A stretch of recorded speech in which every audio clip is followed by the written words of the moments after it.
Hello and welcome to Rajya Sabha Television. You're watching The Big Picture with me, Frank Rausan Pereira. The relations between India and Russia are one of special and privileged strategic partnership, and the ongoing military contracts between the two sides will be maintained and in a number of cases will be taken forward in a shorter time, Defence Minister Rajnath Singh said on Tuesday. Singh, who was in Moscow on a 3-day visit at the invitation of the Russian Ministry of Defense to attend the 75th anniversary of the Victory Day parade, said his visit to Moscow was the first foreign visit from India of an official delegation after the COVID-19 pandemic.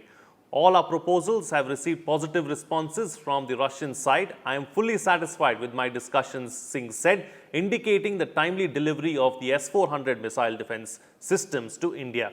Moscow was to begin the delivery of the system by the second half of next year. Russia has been one of India's key suppliers of arms and ammunition. However, it has been a long-standing grievance of armed forces that supply of critical spares and equipment from Russia takes a long time, affecting maintenance of military systems procured from that country. On this edition of The Big Picture, we will analyze the defense ties between India and Russia. Joining me on the program today are Dr. Vasily Kashin, Senior Research Fellow, National Research University, Russia; P.S. Raghavan, former ambassador; and Major General P.K. Chakravorty, retired defense expert. Thank you to all my guests for joining me on this edition of The Big Picture. All right, Ambassador, let me start the program with you. Let's first analyze the key takeaways, really, from the Defense Minister Rajnath Singh's 3-day visit to Russia. To start with, I think we should understand the significance of the visit of Defense Minister Rajnath Singh to Moscow at this stage. As you said, this is the first visit it's not quite after COVID. We are still in COVID. But the fact that he decided to make the visit on a very symbolically very important occasion. It was the 75th anniversary of the victory over Nazism.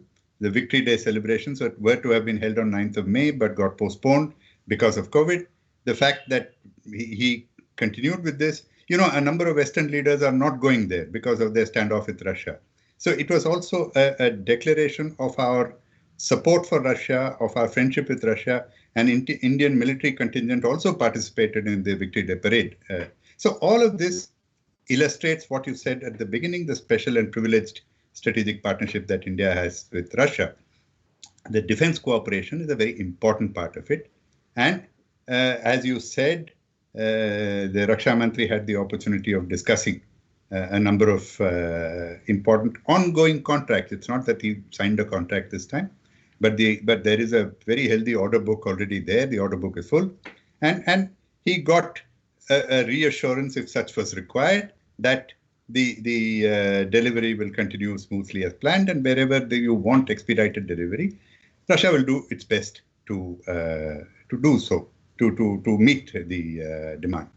Now, you also talked about spares and critical supplies. I'll come in probably a little later on that, but this for the moment, I think, to start the conversation. Absolutely. Thank you for your initial remarks, and thank you for summing up really how and where the India-Russia relationship really stands, and also talking about the importance of the visit itself. All right, Dr. Kashin, this is where I'd like to bring you in. So what is it that makes the Indo-Russia bilateral relationship work or tick? Thank you very much for having me. I think the basis of our relationship is that we have very close convergence of our interests, long history of trust, and we don't actually have any areas where our interests are going against each other. So it's a very harmonious relationship, and for Russia, defense technology export to India doesn't bring the same level of accompanying problems as the defense technology export to some other countries like China. We never had issues with intellectual property theft. We don't have security concerns while exporting defense or dual-use technology to India, and we see it as a way to boost their relations with an important power. Okay, so it's a trusted relationship, it's a mutually trustful relationship, and that's what makes it tick, is what you're suggesting. All right, General, I'd like to bring you into the picture now. of what strategic importance is Russia to India? I spoke about the spares, I spoke about critical equipment, and let's not forget about the S-400 as well. Well, I think it's already everybody has highlighted very correctly on the key issues which are there. Please don't forget also the naval components. We have a nuclear submarine already from there. There may be possibly one more coming. Our entire space program. You see, today we have got our astronauts training in Russia. Our entire nuclear energy program. I mean, say when you might have signed a deal with the United States, but today, when it comes to actually, the plants coming up, Ambassador Raghavan is very close to those plants belonging to Tamil Nadu. And I can put it to you that in everything where we need technology, having actually dealt with Russia, as a practitioner, who is getting into weapons, they have been outstanding. I'll just give you one small example. We have a 130 millimeter gun. Russia has used it in the Second World War. All right, we found it an excellent piece. So much we went to the secondary markets trying to buy it. When we couldn't, today we are using the chassis or what is known as the carriage of the gun, and we are putting a 155 barrel, and OFB is going to manufacture. Look at the levels at which technology. Look at the BrahMos missile. I mean, so who gives you, say, technology for a supersonic cruise missile? I remember meeting an American delegation, who came and they told us very clearly, one thing you must be very clear, you may sign all these agreements, the BK is still left. You are not going to get technology so easily as you're getting from Russia. So make the best use of it. So therefore, as a military practitioner, if at all you want the strategic issues, or even as far as the army is concerned, I don't want to give the details of the equipment. It'll be it's a huge inventory, and I think it'll be best left for the next questions. But I would say our dependence on Russia is most important. I wish Russia could be a little considerate about the costs. Of late, we are finding, not that of late, in any discussion, the first discussion I started was with the Grad BM21, extended ammunition. Then we came on to Smirch. We found their pricings to be extremely high. Now we are stuck again with the rifle, which we are going to take, the Kalashnikov, which we are going to manufacture. I'll leave it there for the moment, and then we'll come on. Okay, I'm going to take that issue up of the costing with Dr. Kashin in just a bit. But before that, Ambassador, of late, there have been several analysts, several watchers who have suggested that India has become far more closer to the United States, thereby drifting away from Russia. What do you make of that assessment, and do you believe that that is so? To anyone who, and I keep hearing this as well, but to anyone who tells me that India is drifting away from Russia, I advise them to look at the world map. If you look at the map, there is Russia right on top of you, straddling the Eurasian landmass, bordering with China. The only country with which both Russia and India share borders is China. With Central Asia, with West Asia. You see, it is a presence. Even if you keep aside all the other bilateral, the content of the bilateral relationship that we have with with Russia, we need to keep in mind the fact that it's a close neighbor with whom we've never had any differences, as Dr. Kashin pointed out. So, from a strategic perspective, while you build relations with other countries which are important, the strategic partnership with the US is very, very important to us, but that should not mean drifting away from Russia. You can't drift away from Russia in the geographical sense, and in the strategic sense, you actually do continue to need Russia in a number of areas. If you want to maintain strategic autonomy in world affairs, if you want to maintain an independence of action, you do not do so by drifting away from one power and going to another power. You have to actually manage your relations with all powers, and particularly Russia and the US in this respect. There are so many elements of complementarity. There are so many elements in our bilateral relationship that you cannot get away from. Defense cooperation is one. Even today, with all the diversification that we have done of our defense acquisitions, you will see from the latest SIPRI, the Stockholm International Research Institution's data, that in the last 5 years, Indian imports of arms from Russia is 58%, which is a huge number. And you do not actually, people who say that now you have equipment coming from the US and France and Israel, etc., etc. Now, you don't change military partners like you change your soap or shampoo. It's a very deep relationship, which actually, even if you want to diversify out of, it takes a long time and it takes a lot of effort and money and so on. So it's not a practical proposition. Then you have hydrocarbons.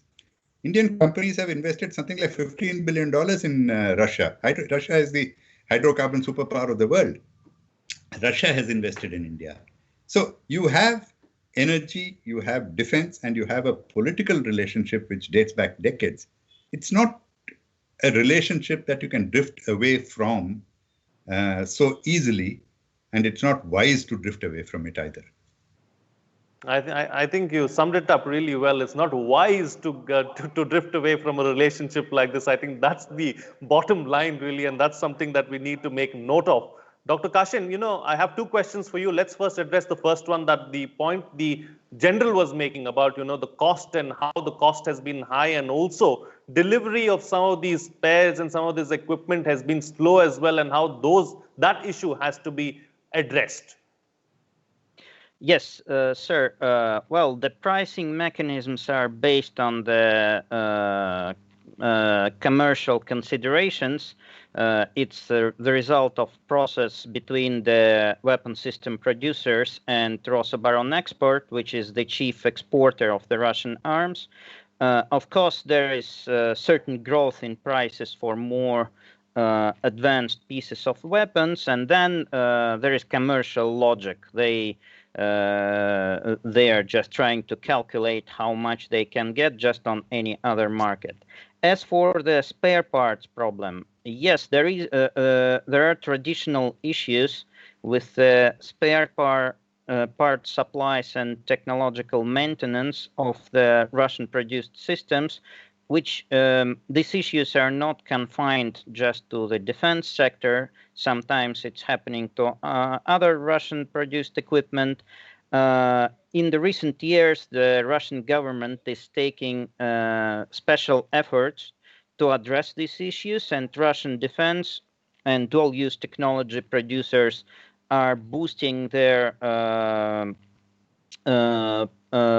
maintenance and spare parts supply capabilities, trying to create service centers overseas and change the situation. So at least now the problem is absolutely recognized by the Russian authorities and the Russian companies, and they are working on it very actively. Okay. All right. And my second question to you, Dr. Kashin, is the fact that, because of Western sanctions, there is a sense that Russia has been pushed closer towards China because of all the sanctions and because of what the West has done, really, as far as Russia is concerned. Now, considering the kind of relations that Russia has with China and with India, is it a difficult tightrope walk for the Russians, really, to maintain a balance between China and India? Well, there is certain similarity between the position of Russia and India. There is basic reality of today's world, which is China-US rivalry. Because of very hostile US policies towards Russia, which actually started long before the Sino-US rivalry has erupted into acute phase in 2018, Russia is inclined to cooperate with China on a number of issues. Just like India, which because of its territorial disputes with China and other political differences with China, is cooperating sometimes with the United States. But both countries, Russia and India, are absolutely interested in maintaining their strategic autonomy, maintaining the ability to conduct independent foreign policy.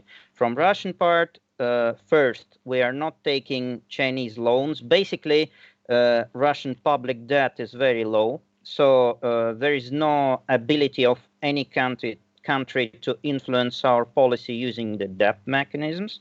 Second, we are maintaining Chinese presence in the Russian economy at the level which is safe. Even if we take such areas of technology as 5G networks, we have excellent and very close cooperation with Huawei, but still we have also presence of Ericsson in the country. So in times like that, I think we are facing similar problems. We need to be very careful. Of course, Russia will always have very friendly and special relations with China because we are neighbors, and we should absolutely trust each other. It doesn't mean that our foreign policies are 100% aligned. They are closely aligned if we are dealing with United States aggression and hegemonism, but it's not affecting our relationships with other important partners. Okay, all right. Since we're here, and since we spoke about the issue of spares and equipment, General, how much of an issue is it really as far as the slow pace of delivery of the equipment and spares are concerned for the for critical supplies as far as the military is concerned? Well, as far as the military is concerned, militaries have a way of, tiding over all difficulties. We are brought up in a way in which we can, somehow tide over a problem. And this is built inbuilt in our very organization. If you take a squad, the number of aircrafts that you have, you always cater that some percentage will be under maintenance, some percentage would be undergoing some repair, there would be spares problems. Similarly, you take a battery of guns, you'll have today 6 guns in a battery, you would always plan at least 4 would remain with you. Okay. Similarly, I can come on to tanks and various other, including the naval point. But the fact remains that spares are an ongoing thing. It's something that it keeps happening and you keep on this thing. And the more you use your equipment, particularly, see now in our case, the equipment is being used in rugged, mountainous, and high altitude terrain. Once you take it to terrain, you're taking the tanks, for example, over there, say at heights of 15,000, 15,500, and you see the conditions in which you'll say, of course, it's cold in Russia. But believe me, I've been in Russia and I've been what you call also over here. It's a different environment to be where we are fighting today. Even the Chinese are finding it tough. I find the way they have lined up their, shall we say, tanks, or they have lined up their guns. Nobody does it. We don't do it that way. We dig in, we put in. You don't find any photographs anywhere. The fact remains that when you deal with equipment, you have to care for them, particularly in these high altitudes, because the temperatures are very low. Then your what you call the ability, that is the amount of oxygen available. After all, to start anything, you need a little bit of oxygen. The oxygen availability is this thing. Often I do remember certain tanks and APCs, we used to heat up the engines and use fire for it. So, therefore, we now have, of course, very advanced systems from Russia, but all these advanced systems need maintenance and often they need spares at a very high rate. You see, because what we have started doing is, which is something great, we replace a tank engine in the field now. We don't take it back right to what you call Avadi or somewhere, because by the time you reach Avadi, everything is over. All right. So better to replace it at the battlefield, at the point. Okay, you want a replacement at Galwan, please do it at Galwan. It's a forward repair system, and this is something which the Indian Army started, and we had done it. Well, the Russians have been at it. It's not that they don't come up. They supplied the smirch to us. I remember they said, you take us anywhere, we will be there. I would rather put it, we learned all this from Israel. That's the country that taught us that you're required to do everything where you are. You operate a human being there, you do a CAT scan there, and our equipment, therefore, you need it. But at the same time, sir, you do need the space, you do need everything in greater quantity and possibly in greater speeds. At this, I would say, since I worked with BrahMos, let me tell you, wherever Rosenboro export comes in, things become very difficult. It's a bureaucracy within a bureaucracy. Now, this is my personal opinion and dealings. In BrahMos, believe me, the Russian ambassador deals with us directly, and we deal with Tula and all these companies. We have aircrafts landing with the spares. There are no problems. But moment we get Rosenboro export, it's a bureaucracy within a bureaucracy. This is my view. The Russian friend can definitely clarify. Ambassador Raghavan would be knowing much more than I know. But I'm talking to you practically. You remove Rosenboro export and let us deal directly with the companies. I can tell you most of the problem gets sorted out. Okay, I can see the ambassador has a smile on his face and clearly wants to say something. Go ahead, ambassador, the floor is yours. No, I must say that during my recent tenure in Moscow, what the general just now mentioned engaged a lot of my attention. There is a lot of discussion that we did with the Russians on this subject, including incidentally on the subject of cost that he mentioned, on the higher cost. Now, what we got recently was also on the basis of the same kind of complaints that the general mentioned, an acceptance by the Russian government that after a platform has been sold, its maintenance and spares, the Indian consumer, the user, can directly deal with the OEM of the spares and the components. Now that actually made life much simpler, so that you cut out the middleman Rosenboro export that he was talking about. It also enabled a certain amount of predictability in cost, because there were price catalogs that were given, and therefore now, so to a certain extent there are solutions to this, but I want to say that in India-Russia defense cooperation, the next major step forward should be to get Russian manufacturers to come to India, to invest in India, to make joint ventures. And Dr. Kashin mentioned this as well. And we need to promote more and more of this so that our need for critical components should be met by factories in India, Russian factories in India, Russian Indian factories in India, rather than our going back. Because also, there is a bureaucracy involved, there are customs issues involved, there are export control issues involved. The Russian system is very strict in all these matters. So you actually avoid a lot of these delays. And price is another issue. You know, actually what we discovered when we went deeper into this price issue is that many of these components are manufactured just for us. As the general said, you know, our equipment is used much more, and therefore the turnover of spares is much greater. The Russian armed forces do not have that much of a turnover. So though the same equipment may be in the service of the Russian armed forces and the Indian armed forces, our requirement of spares is much greater. And therefore they don't manufacture sufficiently. So since we are the biggest consumers, even including Russia, I think we should be the biggest manufacturers as well. So this should be the next step in the India-Russia defense cooperation. And that, by the way, will make it much easier for Russia to export the same components to other countries where its weapons platforms are functioning. So This is a win-win solution for India and Russia, which I think we should take forward. There are, incidentally, this is going on, talks are going on. And the Kalashnikovs that the general was talking about, we already have a joint venture where assault rifles are going to be manufactured near Amethi by the ordnance factories. I think that is a template that can be refined and improved and taken forward for an entire range of components, so that eventually you should have repair, maintenance, and overhauling of Russian weapons platforms entirely in India. This should be our next objective in defense policy. All right, taking the discussion forward now, Dr. Kashin, you know, as far as the relationship is concerned, are there any areas that need special attention, do you think? I think we need to boost our military-to-military ties, because I think we need to match the progress which is achieved in developing this kind of ties with the Chinese. And that means conducting probably more sophisticated exercises, more military exchanges, and more training, so we have better understanding of each other's capabilities.